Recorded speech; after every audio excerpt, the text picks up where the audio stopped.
Puji Tuhan, selamat malam Bapak Ibu Saudara, selamat berjumpa kembali malam hari ini dalam acara online discipleship. Puji Tuhan, Bapak Saudara, kita masih belajar buku 7 ya, tentang alam roh. Nah, malam hari ini tema kita adalah tentang alam roh dan alam materi. Ini menjadi tema kita ya. Nah, Saudara, apa itu alam roh dan apa itu alam materi? Banyak orang hanya berpikir kalau alam roh itu kalau orang sudah mati, nanti terus masuk ke alam roh. Apakah itu salah? Ya tidak salah, itu memang benar.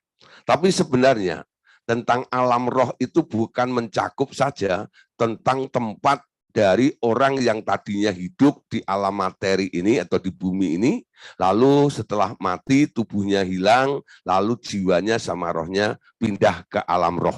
Nah, Bapak Saudara, ternyata di alam roh itu lebih kompleks ya, lebih banyak hal-hal yang sebenarnya belum terrealisasi di muka bumi ini.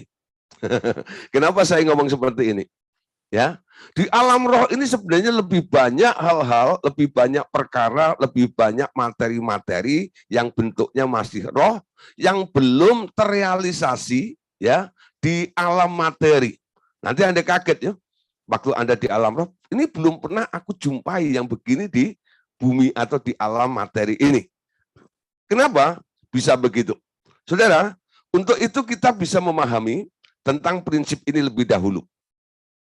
Alam roh itu lebih nyata dari alam materi. Perhatikan ya, alam roh lebih nyata dari alam materi. Coba perhatikan Bapak Saudara kalimat ini, ya pelototin dulu. Alam roh lebih nyata dari alam materi. Ketika Bapak Ibu Saudara mendengar istilah ini pasti sedikit sedikit kaget atau sedikit nggak bisa terima. Masa alam roh lebih real atau lebih nyata dari alam materi? Selama ini yang terkonsep, yang kita mengerti bahwa alam materi itu yang lebih real, yang lebih nyata. Bisa dilihat, bisa dikecap, bisa dipegang, bisa diraba, bisa diinjak, bisa diajak komunikasi. Sementara yang di alam roh itu nggak nyata. Hanya orang-orang tertentu yang memiliki mata roh, mereka yang bisa melihat dan bisa berkomunikasi atau terkonek dengan alam roh atau makhluk-makhluk di alam roh tersebut. Ya, tapi malam hari ini sebenarnya adalah sebuah kebenarannya. Kebenarannya adalah alam roh itu lebih real. Alam roh itu lebih nyata daripada alam materi.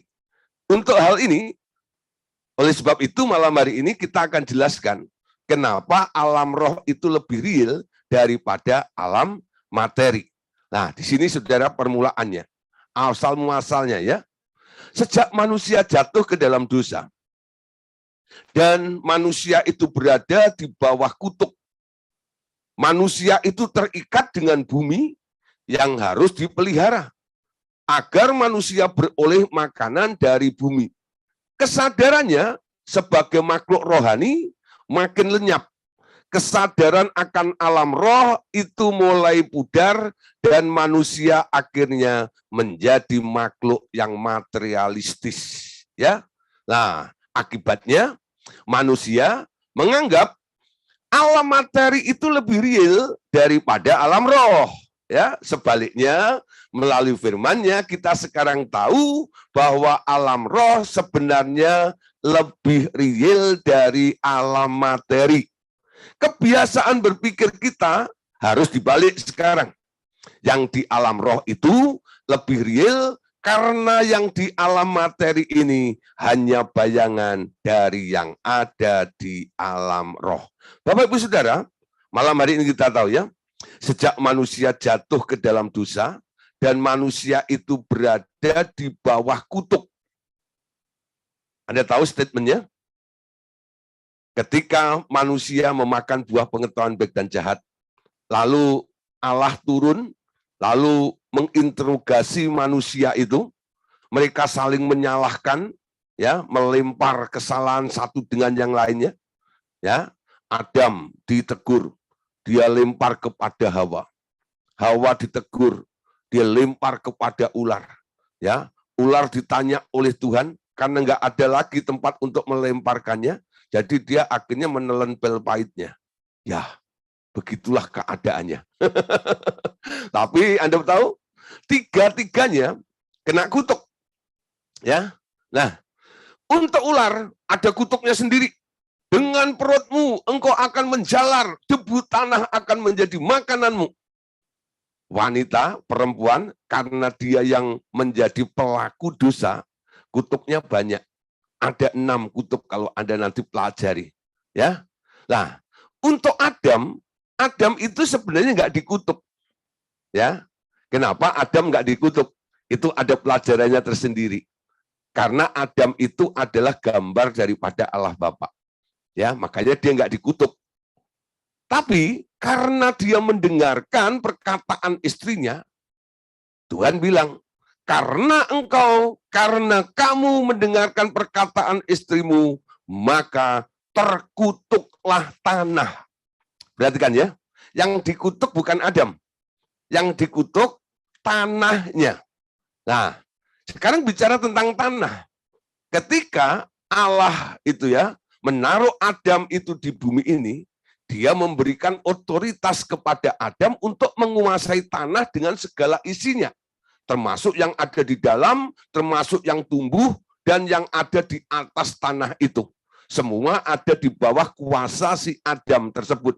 Sehingga dengan kuasa yang diberikan atau otoritas yang diberikan oleh Allah, Adam bisa menggunakan, bisa menikmati, bisa mengelola seluruh tanah dengan segala isinya itu dengan gampang. Tapi setelah tanahnya dikutuk, tanahnya jadi males. Tanah itu nggak mau mengeluarkan hasilnya sendiri, kecuali harus digarap oleh manusia tadi. Allah katakan, dengan peluhmu sekarang engkau harus mengupayakan, mengusahakan. Itulah asal muasal manusia jadi pengusaha. Jadi kadang-kadang saya heran, kalau ada orang jadi pengusaha itu merasa dirinya keren.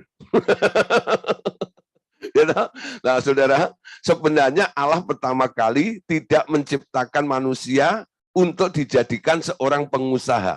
Ya, manusia hanya dijadikan seorang pengelola saja, bukan seorang pengusaha. Ya, Allah sendiri yang melakukannya untuk Adam dan Adam hanya mengelolanya.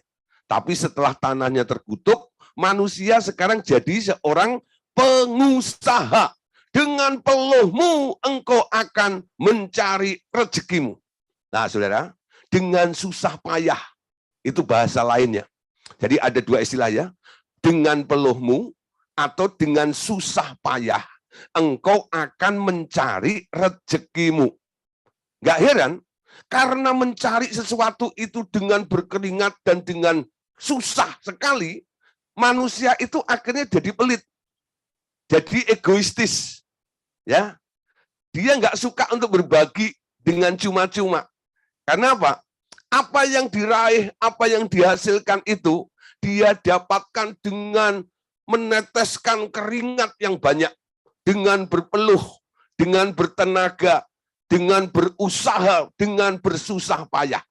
Nah, saudara, sekarang kalau orang susah cari rezeki, ya, itu dia harus fokus untuk mengusahakan medianya itu, yaitu tanah.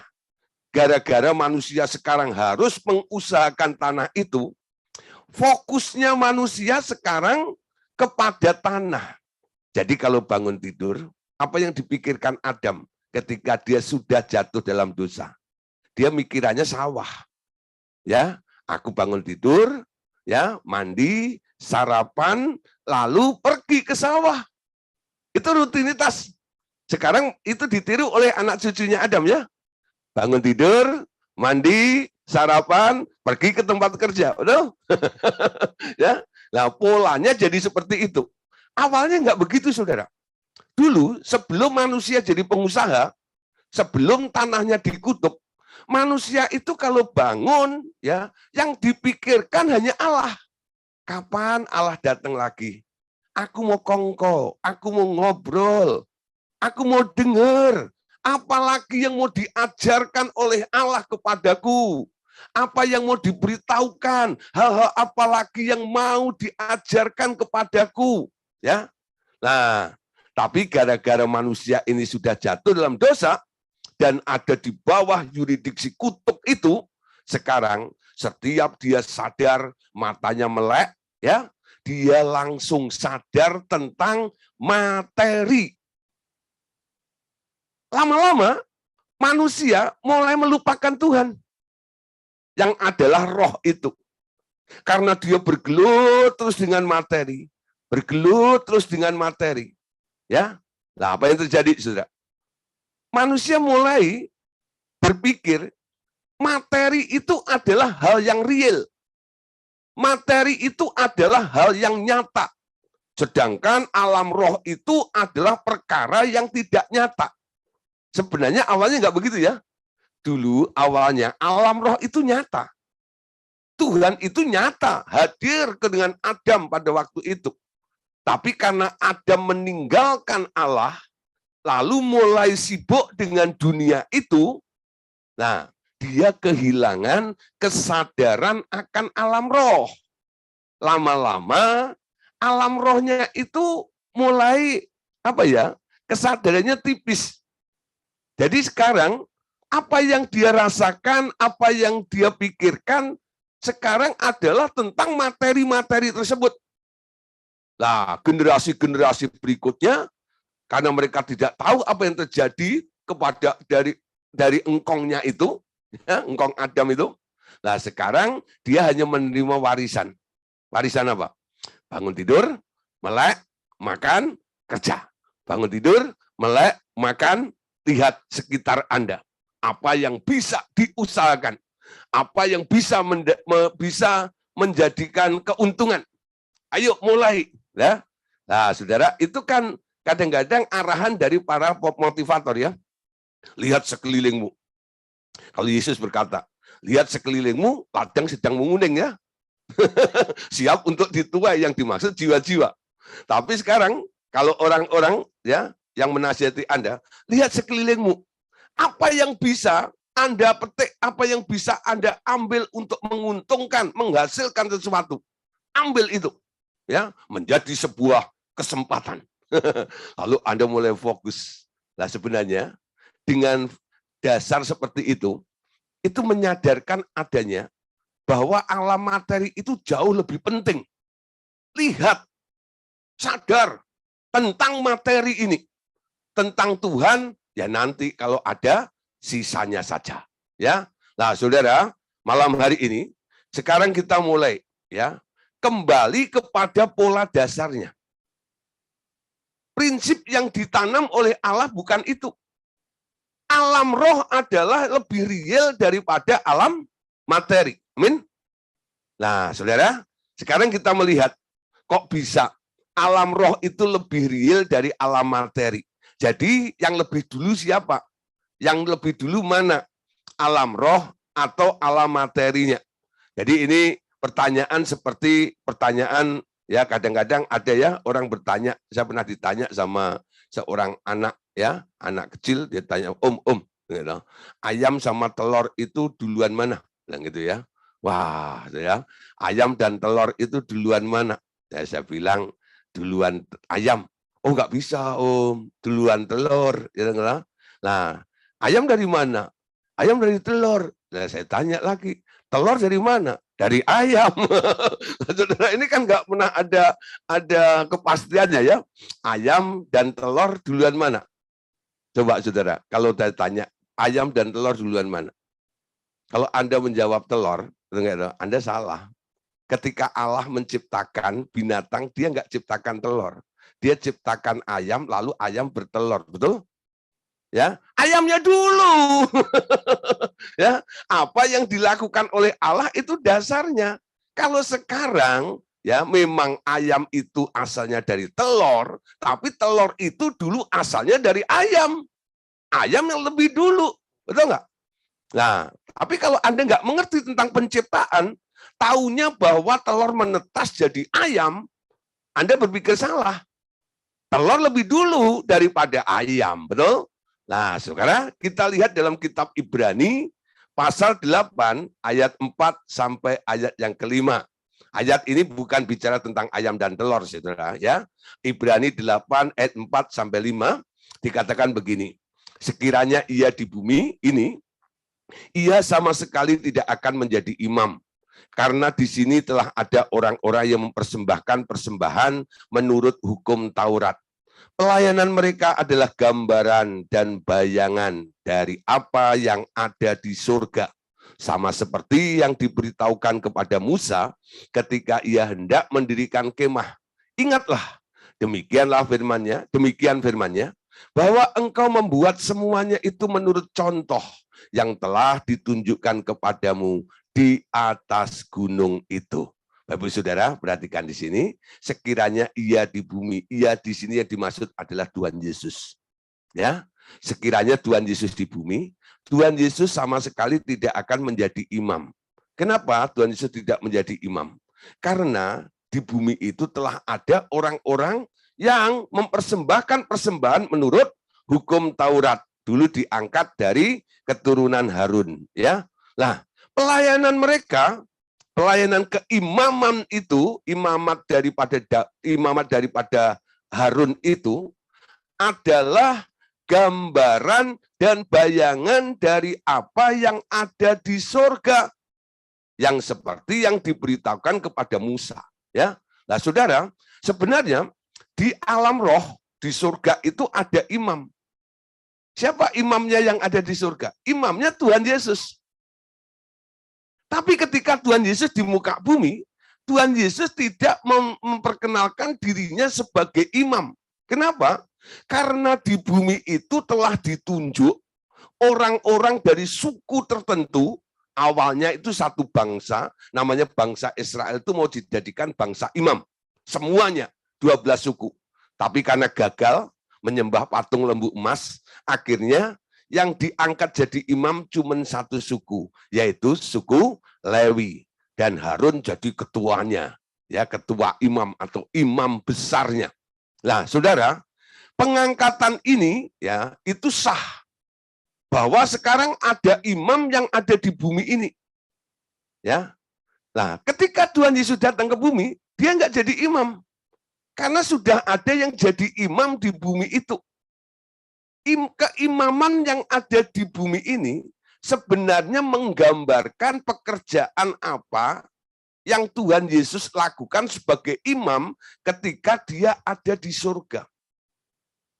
Gitu ya. Jadi kalau kita sekarang mengenal tugas imam itu apa? Melayani jemaat, membawa jemaat-jemaat untuk bertemu dengan Tuhan, betul? Itu tugas daripada imam. Nah, saudara, kalau tidak ada gambarnya, tidak dilakukan oleh orang Lewi, ya, Harun dan anak buahnya itu, kita tidak tahu apa yang sebenarnya Tuhan Yesus lakukan di alam roh. Kalau mungkin Bapak mengatakan, Yesus adalah imam. Apa yang dikerjakan imam? Kita blank, kita nggak tahu apa-apa. Oleh sebab itu, Tuhan membuat atau menunjuk orang-orang tertentu untuk jadi imam di muka bumi ini, supaya orang-orang yang di bumi atau manusia itu mengerti tentang tugas seorang imam. Amin.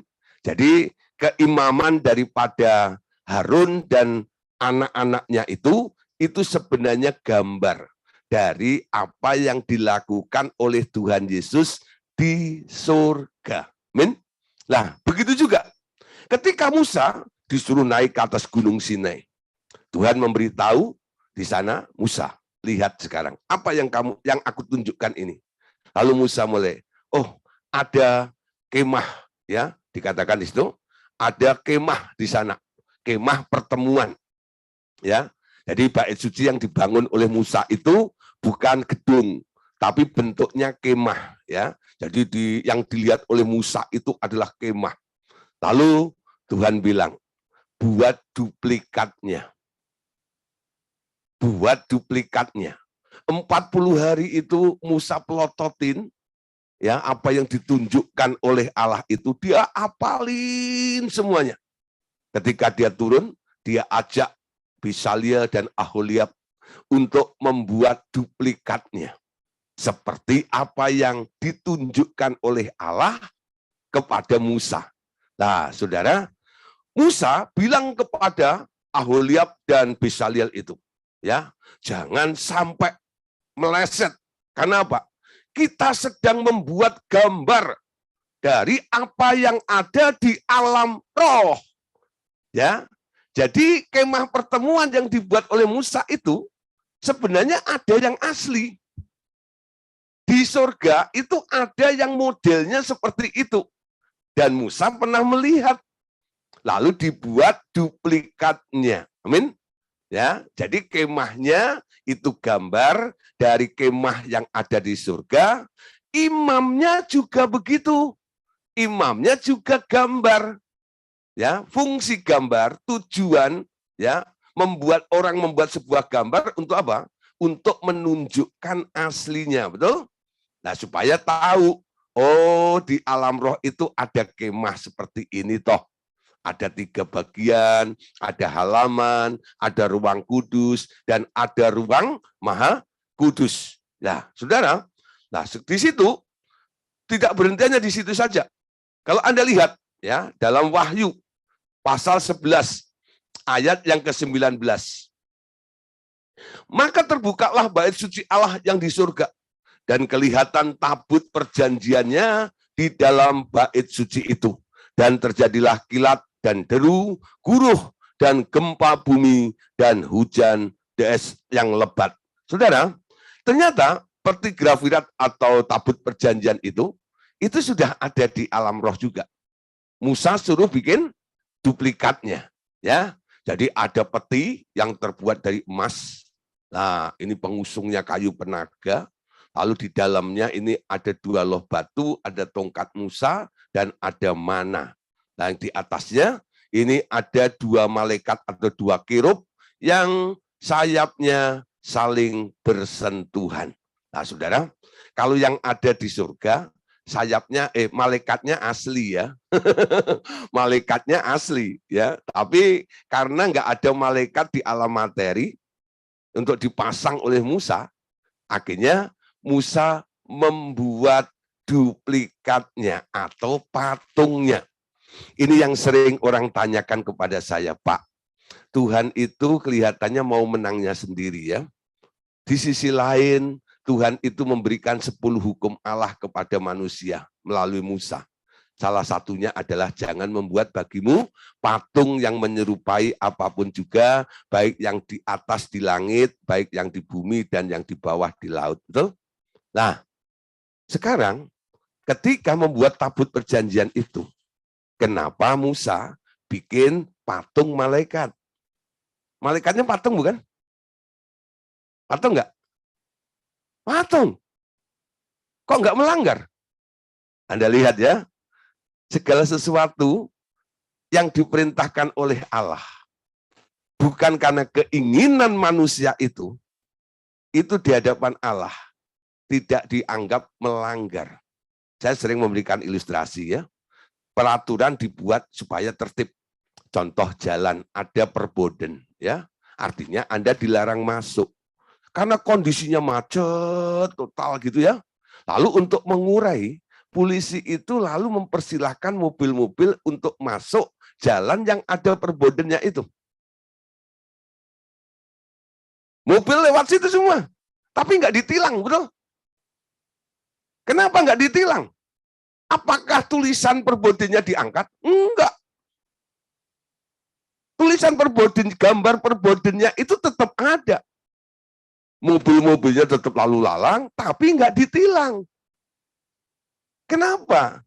Tapi kalau nggak disuruh polisi, dia nekat sendiri, sampai ujung di sana, atau di tengah jalannya, dia langsung di stop, langsung ditilang, bukan?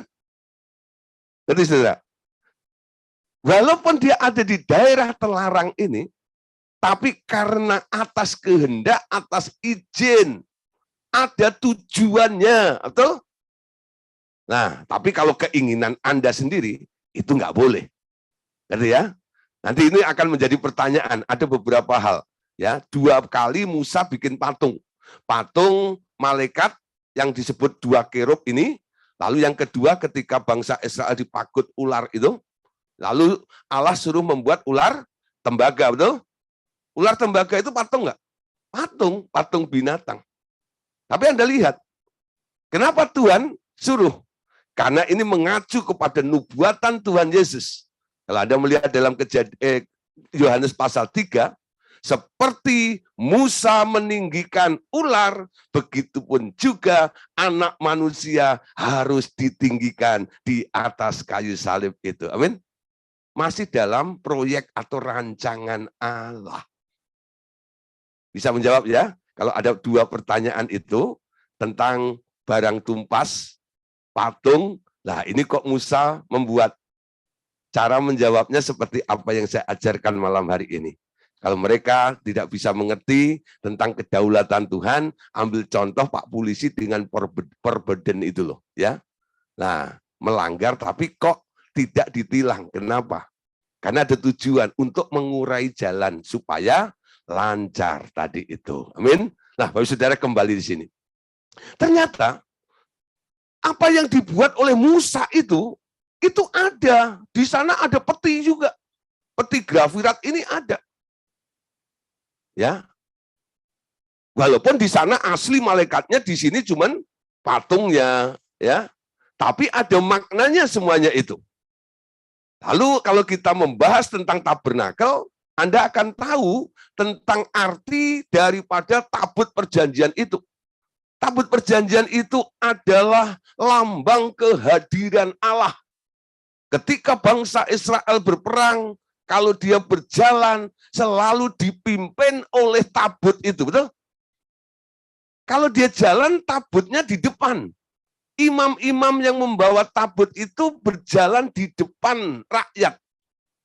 Kalau perang, imam-imam itu berjalan di depan, ya, di depan para tentara itu. Ketika harus menyeberang laut, ya, imam-imam yang membawa tabut itu, dia di depan seluruh bangsa Israel. Ketika imam itu kakinya menyentuh air, maka airnya kering. Nah, saudara, itu melambangkan apa? Janji Tuhan memimpin bangsa Israel itu. Memang ada tiang awan, memang ada tiang api. Tapi untuk menunjukkan komitmennya, bahwa dia mau dipimpin atau tidak. Nah, di sini mulai ini, kalau kamu utamakan tabut itu, artinya engkau mengutamakan Tuhan. Kalau engkau mengikuti tabut itu, artinya engkau mengikuti Tuhan. Jadi tabut perjanjian itu adalah gambar atau lambang kehadiran Tuhan. Ada satu peristiwa ya tentang tabut perjanjian. Ketika itu tabut perjanjian itu dirampas, ya, dirampas, lalu sampai ada peristiwa di kuil Dagon itu loh ya, itu tiap hari kuil Dagon itu patungnya Dagon itu sujud menyembah di depan tabut perjanjian itu. Lalu mereka nggak tahan, ini harus disingkirkan tabut ini, kayaknya nggak cocok di kampung kita. Lalu dititipkan di rumahnya Obed Edom. Nah, yang ketempatan tabut itu, tahu-tahu jadi hoki. Usaha apa saja sukses, ya. Wah, itu didengar oleh Daud. Itu gara-gara Obed Edom, ya, tabut perjanjian ada di rumahnya. Sekarang dia jadi kaya, jadi berhasil. Dan luar biasa. Daud nggak tahan. Lalu dia bilang, jemput itu tabut perjanjian. Ya, sampai ada peristiwa Usa disamber Tuhan itu loh. Ya, karena apa? Saking pengennya cepat, ya, Daud nggak mau lambat-lambat. Harusnya kan tabut perjanjian itu dibawa oleh imam dan setiap beberapa langkah harus memotong kambing, domba, lembu, sapi gitu ya. sebagai korban kepada Tuhan. Tapi mereka supaya cepat bawa pakai kereta yang baru. Keretanya tergelincir. Usa mencoba untuk menolong, disamber oleh Tuhan, mati. Di situ Daud baru sadar, lalu kembali pada pola awal. Imam-imam disuruh menggotong tabut itu, lalu dengan mempersembahkan tiap beberapa langkah, sampai akhirnya tabut itu nyampe ke kota Daud di Yerusalem. Ya, jadi di sini sekarang kita tahu ya, apa yang ada di surga, yaitu Allah sendiri tentang tabut itu, digambarkan oleh Allah di bumi dalam bentuk tabut perjanjian ini. Di situ ada dua kerub yang artinya dua melambangkan persekutuan antara manusia dengan Allah. Amin. Kejadian pasal 1 ayat 26 sampai 27. Nah, gambar apa lagi? Bahwa yang di dunia ini atau di alam materi ini ternyata hanya gambar saja. Kalau lihat dalam Kejadian 1 ayat 26 sampai ayat 27. Ayat ini juga menjelaskan tentang adanya gambar. Ya, Allah membuat gambar.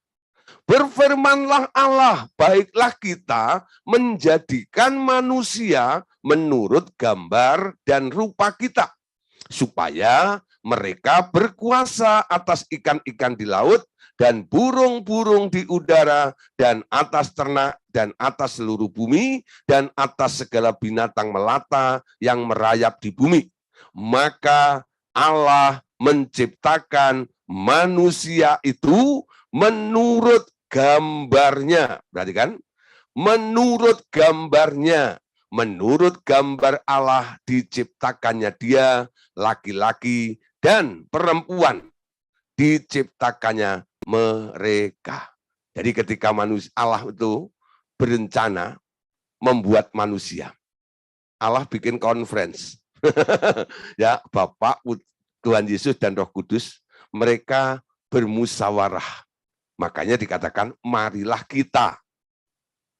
Ya, marilah kita. Artinya lebih dari satu. Nah, lebih dari satu itu siapa?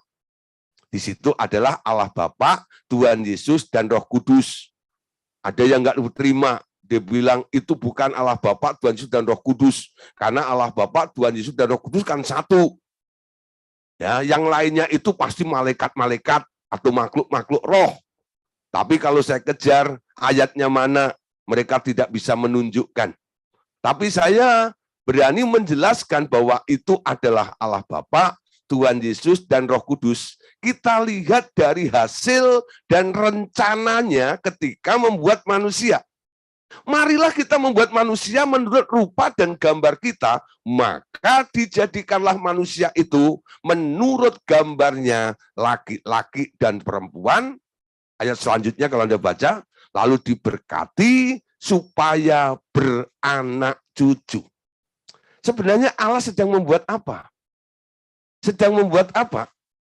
Membuat gambar laki-laki dan perempuan, lalu diberkati beranak. Itu namanya apa?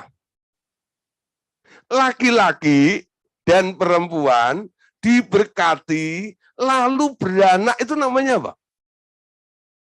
Itu namanya keluarga. Betul?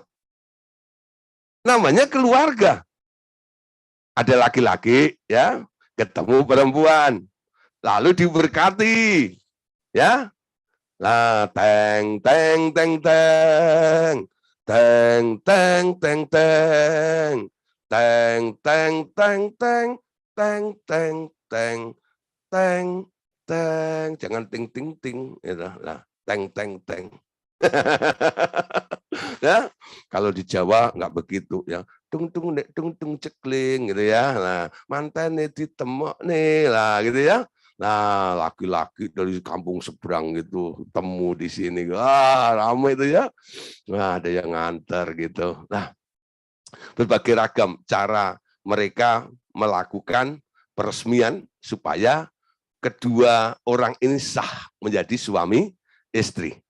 Ketika sudah diberkati, mereka sah untuk bersatu. Sehingga mereka boleh hidup sebagai suami istri dan tidak dianggap sebuah perzinahan. ya, lalu menghasilkan anak. Tanpa diberkati bisa orang menghasilkan anak, ya, tapi anaknya disebut anak haram, bukan anak sah. Tapi kalau diberkati, anaknya sah. Sah itu artinya menurut rancangan, betul? Kalau yang nggak sah itu nggak menurut rule atau rancangannya, makanya diberkati. Laki-laki dan perempuan diberkati, lalu menghasilkan anak. Jadi Allah sedang menggambar apa? Menggambar keluarga. Kenapa Allah menggambar keluarga? Ketika membuat manusia itu. Sebenarnya apa maksudnya Allah membuat manusia itu laki-laki dan perempuan, lalu diberkati, yang artinya adalah sebuah keluarga. Sebenarnya Allah ingin menunjukkan hakikat dirinya. Nih loh, keberadaanku di surga, aku ini adalah keluarga. Ya, aku ini adalah keluarga. Allah itu keluarga. Nah, bentuk jamaknya atau pluralnya itu dipakai kata Elohim. Pribadi Bapak sendiri itu dipakai istilah atau nama Eloah. Tuhan Yesusnya Yehova atau Yahweh. Roh Kudusnya adalah Ruach HaKodesh. Amin. Ruach HaKodesh. Roh Kudus. Nah, kalau manusia tadi gambarnya ada laki-laki, ada perempuan dan anak. Sekarang yang dimaksud laki-laki siapa? Yang dimaksud laki-laki ya Bapak. Kenapa Adam nggak dikutuk? Karena dia menggambarkan Bapak. Nah, saudara, jadi kita lihat ya, laki-laki itu gambar Bapak. Nah, anaknya kita tahu ya, Tuhan Yesus disebut putra Allah, bukan? Nah, ketika manusia beranak, anak itu menggambarkan Tuhan Yesus. Nah, ibunya siapa? Perempuannya siapa? Roh Kudus. Kalau Anda perhatiin, fungsi, tugas Roh Kudus yang diemban ketika ada di muka bumi, itu kan layaknya tugas seorang wanita atau seorang ibu, betul? Dan Anda perhatikan, kejadiannya antara Hawa dan Roh Kudus itu mirip. Hawa itu keluar dari Adam, sehingga disebut tulang rusuk, betul? Bukan telang jempol, ya. Nah, tulang rusuk dari Adam. Roh Kudus disebut roh yang keluar dari Bapak. Sama-sama keluar dari laki-laki, dari Bapak. Betul? Cocok ya? Jadi antara yang digambarkan sama gambarnya cocok tuh.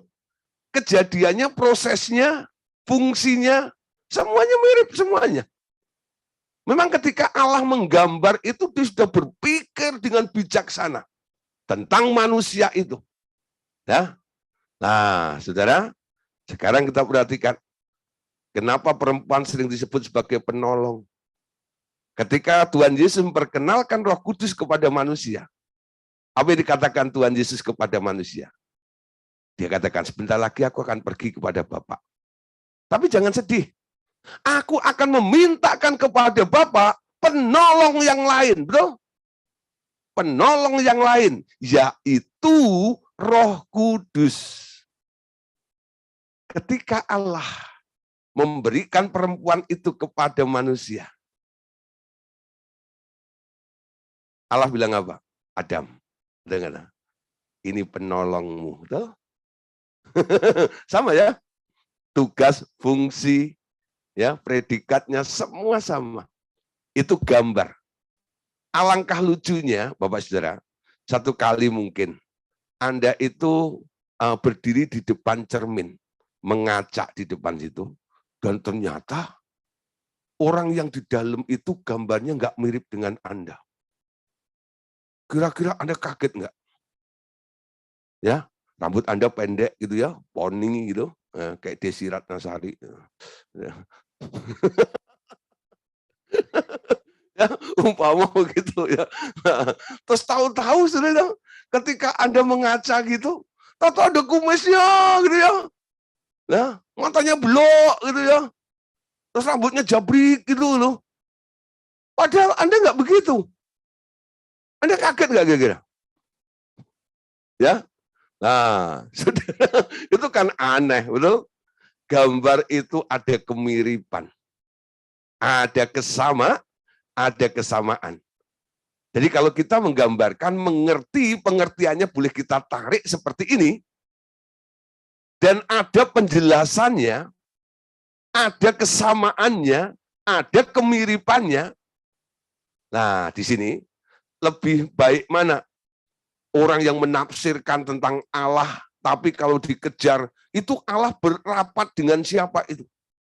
Tapi dia nggak bisa menunjukkan, nggak bisa mengartikan, nggak bisa menjelaskan.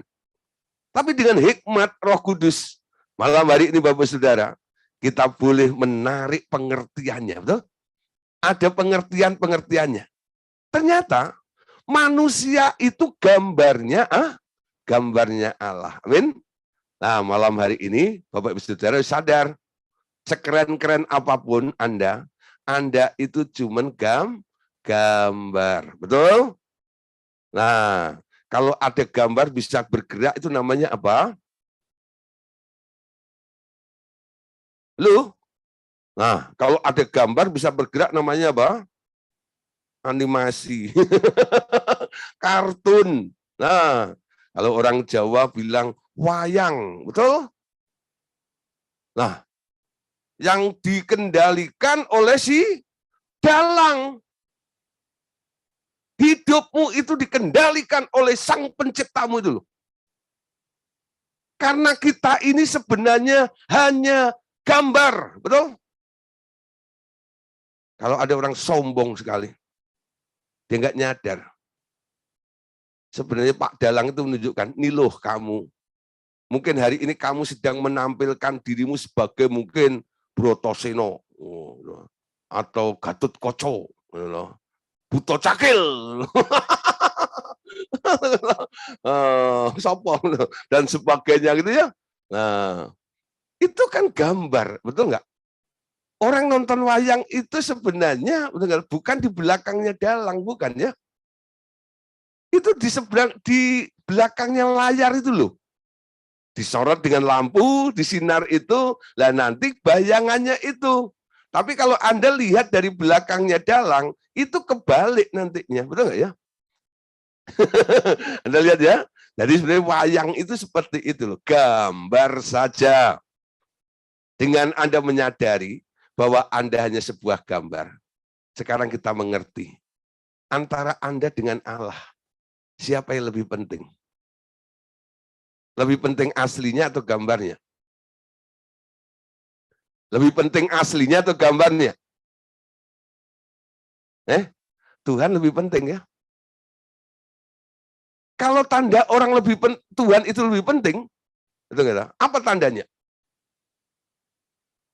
Ketika orang mulai menyadari bahwa Tuhan itu lebih penting, makanya muncul dulu ya banyak sekali kelompok-kelompok membuat praise and worship ya di kota-kota tertentu itu mulai muncul presenter, Jakarta presenter, Malang presenter, Surabaya presenter ya. Tujuannya apa?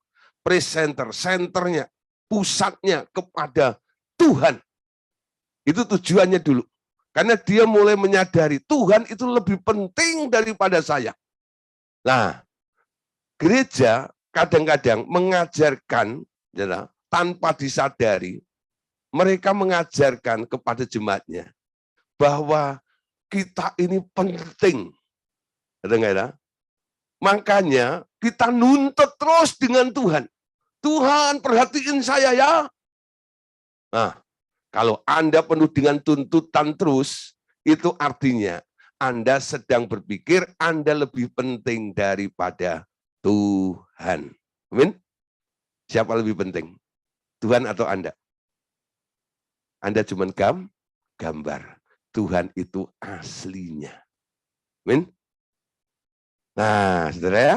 Gambar lagi, saudara. Malam hari ini kita hanya membuktikan bahwa ternyata alam roh itu lebih real daripada alam materi. Ternyata semua peristiwa, semua keadaan, semua yang ada di alam materi ini tak lain tak bukan hanya sebuah gambar belaka. Amin. Efesus pasal 5 ayat yang ke-32. Ya. Efesus pasal 5 ayat 32.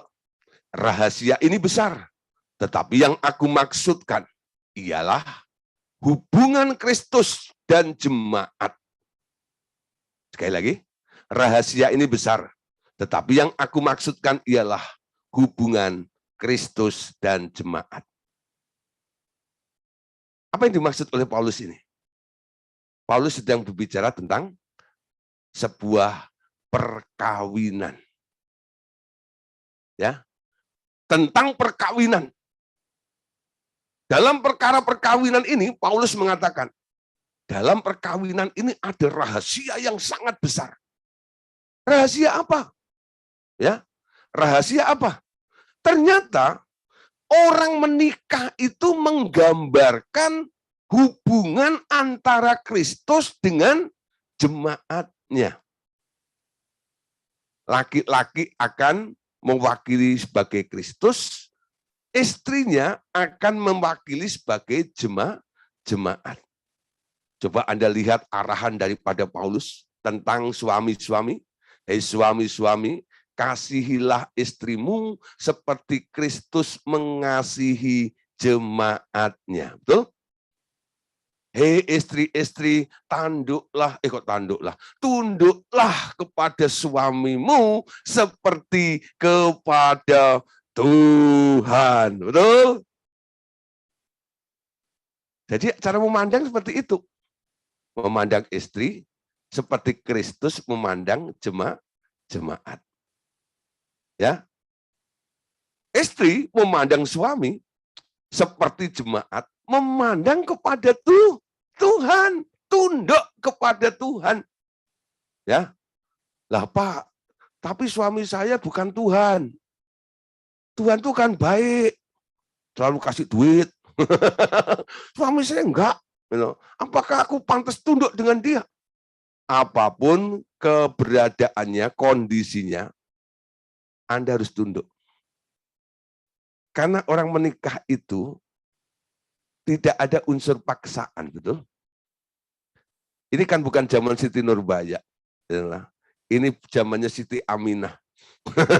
Bukan Siti Nurbaya. Ya, nggak ada unsur paksaan. Ketika saya membimbing atau mengesahkan beberapa orang yang saya berkati, ya, saya tanya, ya, ucapkan janji nikahmu tanpa ya ada tekanan, tanpa ada paksaan. Lakukan dengan kerelaanmu. Nah, jadi orang menikah itu sadar, bukan dipaksa. Mengucapkan janji nikahnya dan sebagainya. Nah, saudara, jadi itu keputusan Anda, bukan? Jadi kalau Anda akhirnya mendapatkan suami yang nggak seperti Tuhan dalam tanda kutip itu pilihan-pilihan Anda juga. Makanya saudara, sebelum disahkan di hadapan Tuhan, resmi jadi suami istri, pastikan itu adalah orang yang memang Tuhan sudah tentukan buat Anda. Amin.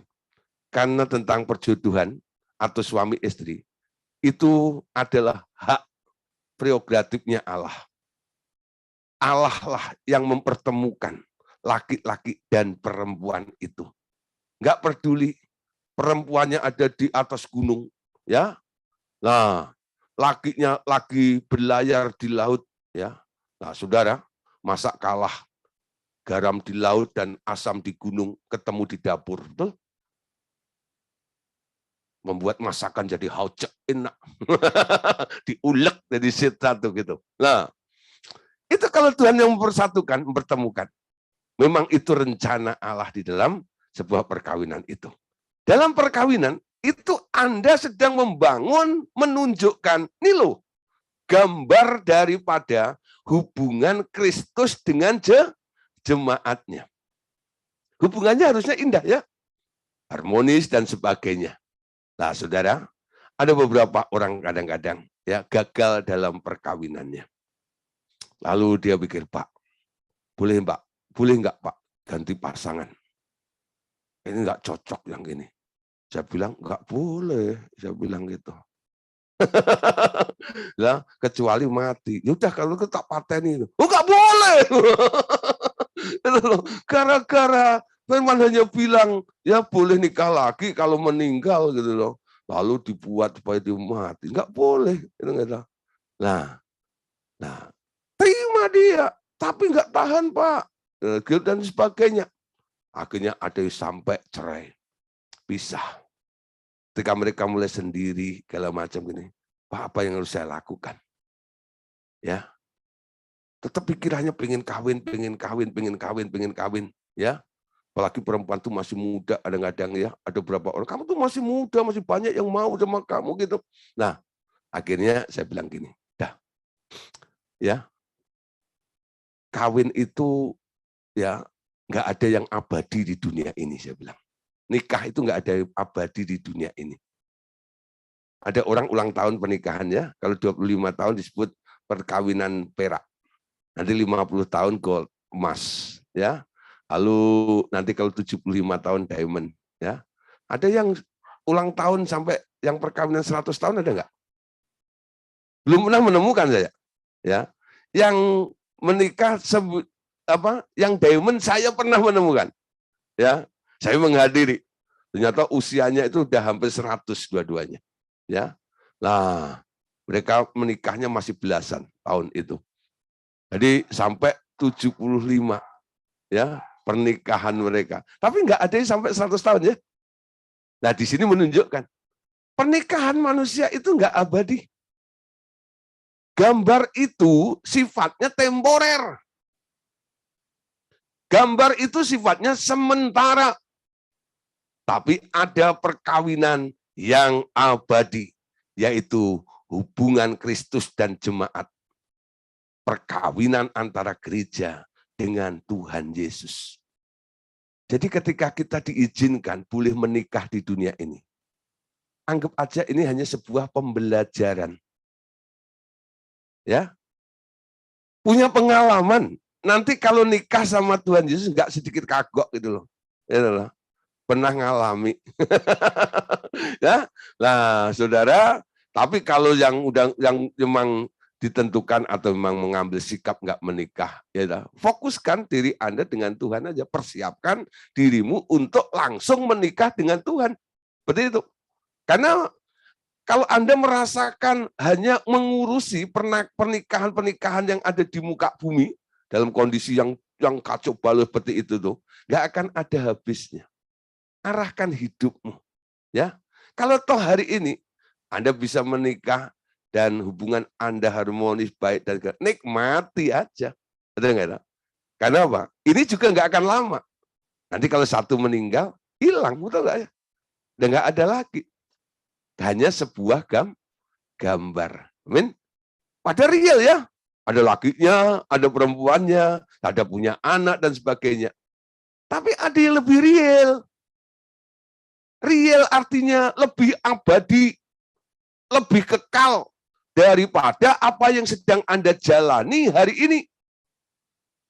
Pernikahanmu hanya sebuah gambar, menggambarkan hubungan Kristus dengan jemaat. Harapkan dan rindukan ketika nanti rapture terjadi. Orang-orang yang punya iman nanti diangkat ke awan-awan.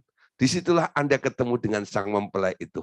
Lalu Allah Bapa mantu, anaknya dinikahkan, terjadi pernikahan anak domba. Siapa dengan siapa?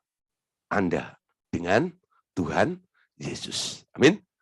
Satu bagian lagi, Bapak Saudara. Gambar apa yang Tuhan gambar di muka bumi ini, dan itu juga aslinya ada di alam roh. Kejadian 2 Ayat yang ke-8. Selanjutnya, Tuhan Allah membuat Taman Eden di sebelah timur. Disitulah ditempatkannya manusia, dibentuknya itu Eden atau Firdaus, taman yang berpagar menurut terjemahan Septuaginta, ya.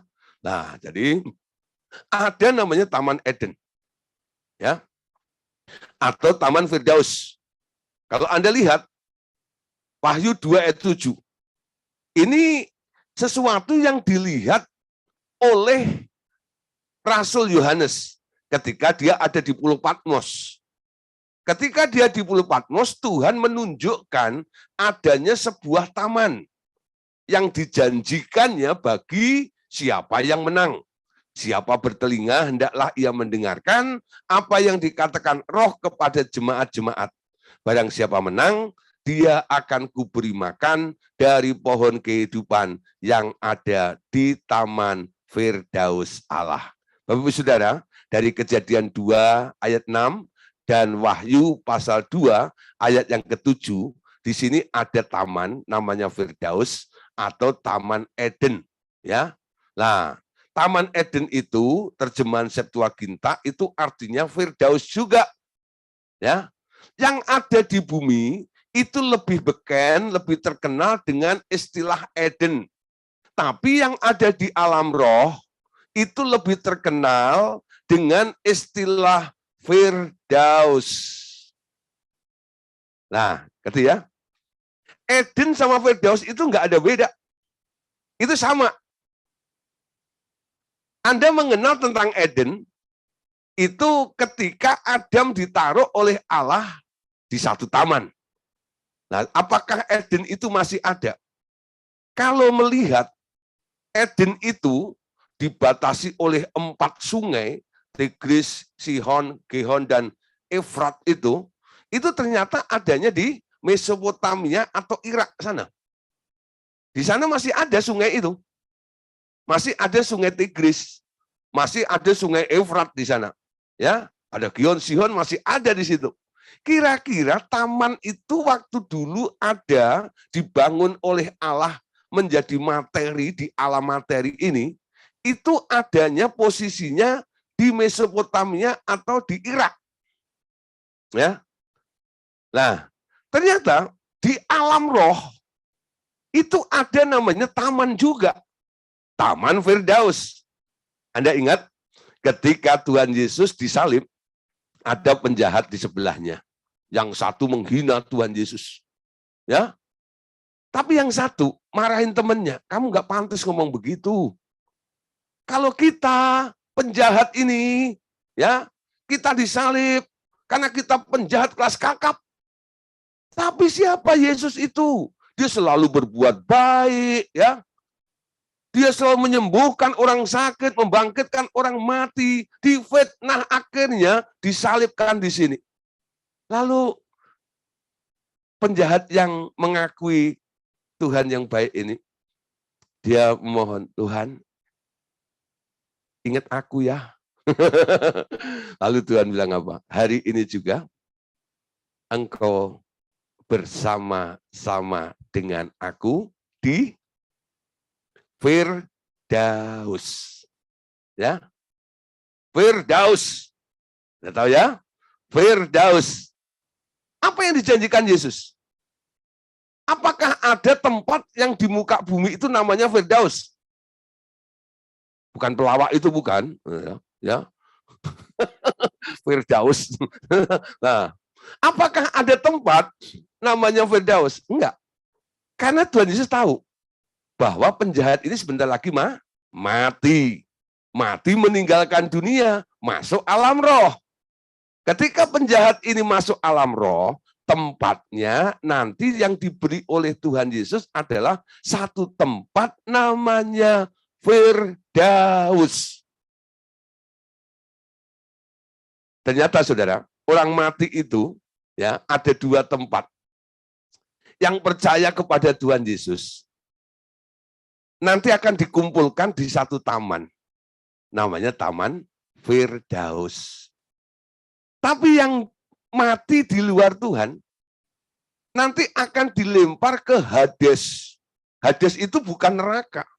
Firdaus itu juga bukan yang disebut surga akhir, itu bukan. Surga akhir itu adalah Yerusalem baru, kota Allah yang kudus itu. Ya. Nah, kalau ada orang meninggal, ya, mari anak saya tanya, Pak, ya, wah, Yerusalem baru itu mana? Itu tempat ya kita nanti ngumpul reuni, ya. Nah, semua orang pemenang nanti ngumpulnya di sana. Nah, di situ nanti rajanya adalah Allah Bapa. Tapi saudara, Firdaus itu ternyata ruang tunggu. Orang-orang yang meninggal hari ini ya di dalam Yesus itu sekarang dikumpulkan di Firdaus. Kok Bapak tahu dari mana? Tuhan Yesus yang mengasih tahu ya, memberitahu pada kita. Tuhan Yesus itu cerita tentang alam roh. Ada dua orang mati. Satu orang kaya, satu miskin. Ya. Yang miskin namanya Lazarus. Ketika Tuhan Yesus cerita, yang kaya itu nggak dikasih nama. Langsung Tuhan bilang, dua-duanya mati. Si kaya mati, si miskin mati. Lalu Yesus bilang, yang kaya ada di Hades. Yang miskin ada di Firdaus. Ya. Lalu yang kaya yang ada di Hades itu ya berteriak kepada Bapak Abraham yang ada di Firdaus itu. Bapak Abraham, tolong. Lazarus celupkan tangannya ke gelas saja yang ada air itu. Aku butuh satu tetes, aku haus. Karena di sini sangat panas. Di sini kita tahu tempat Hades itu tempat semacam apa? Keadaan kondisinya diceritakan Tuhan Yesus ya. Tempatnya panas. Tempatnya panas. Sementara berdasarkan apa yang dikatakan oleh orang kaya yang minta air tadi, keadaan yang di Firdaus itu enak. Penuh dengan air. Melimpah. Sehingga dia minta kalau boleh ada air yang datang kepadaku. Betul nggak ya? Dua tempat ini ya. Hades dan Firdaus. Bukan berarti di sini orang kaya selalu masuk Hades, tidak. Yang menentukan orang bisa masuk Firdaus itu adalah karena orang itu punya nama. Makanya si miskin itu dikasih nama. Namanya Lazarus. Apa artinya nama Lazarus? Anda lihat di kamus Alkitab Anda. Lazarus itu artinya yang ditolong oleh Tuhan. Betul? Yang ditolong oleh Tuhan. Kalau orang nggak mau ditolong oleh Tuhan, nggak peduli dia kaya atau miskin, dia akan, kalau mati, nanti akan tinggal di Hades. Ya, nah saudara, ternyata ada namanya Firdaus ya, atau Eden. Dulu Allah pernah buat Eden. Buat apa Allah bikin duplikatnya Firdaus di muka bumi ini? Untuk menunjukkan suasana surga itu seperti itu. Nah, sekarang tema-tema khotbah kan dulu. Surga turun. Loh ya. Surga turun gitu ya. Nah, surga hadir di tengah kita gitu ya. Nah, itu menunjukkan bahwa keadaan seperti apa yang dibangun oleh Allah di muka bumi itu sudah hilang. Ketika manusia jatuh dalam dosa, pohon pengetahuan baik dan pohon kehidupan itu juga sudah nggak ada di muka bumi ini. Ya, sudah nggak ada. Batang pohonnya, pohon kehidupan, pohon pengetahuan baik dan jahat pun sudah nggak ada. Sekarang sudah diganti dengan sekolah-sekolah. Itu nggak ada? Pendidikan-pendidikan yang menghasilkan buah pengetahuan baik dan jahat saja. Itu produk bumi. Betul nggak? Pohon kehidupan. Nggak ada. Nah, kalau kita mulai membangun ministry, sekarang apa yang harus kita ajarkan? Bikin universitas baru. Universitas pohon kehidupan. Universitas pohon kehidupan. Belajar Malam hari ini Bapak Ibu Saudara belajar di pemuridan ini, sebenarnya Bapak Ibu Saudara sedang duduk di bawah pohon kehidupan. Kita nggak berbicara tentang dogma. Ya, kami membangun manusia roh Anda. Tujuan nilai kekekalan itu jauh yang lebih penting. Betul nggak? Kami tidak membangun atau membuat seminar yang modelnya ya sukses ala dunia gitu, tidak.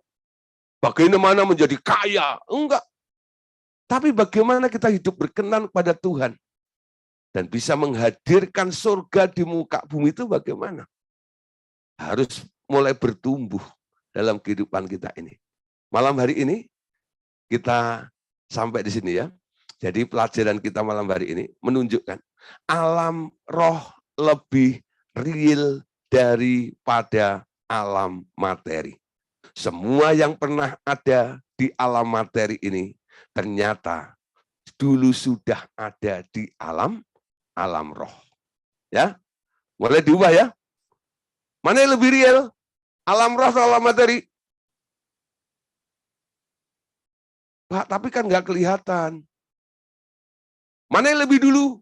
Nah, telur atau ayam? Ayam atau telur? Nah, tadi. Rencana Allah bagaimana? Pola Allah apa? Bukan hasil atau apa yang sedang Anda lihat di sekitar Anda. Kalau Anda lihat hasil dan apa yang ada di sekitar Anda akan bilang, ayam berasal dari telur. Betul? Tapi kalau Anda kembali melihat bagaimana Allah telah menciptakan binatang-binatang, Anda akan berkata, ayam bertelur. Betul? Nah, ayam lebih dulu daripada telur. Mana lebih real? Alam roh atau alam materi? Beberapa ayat yang sudah kita kupas malam hari ini telah memberitahu kepada Bapak Ibu Saudara, ternyata alam roh lebih real dari alam materi. Amin. Oke, Tuhan Yesus memberkati kita semuanya. Amin.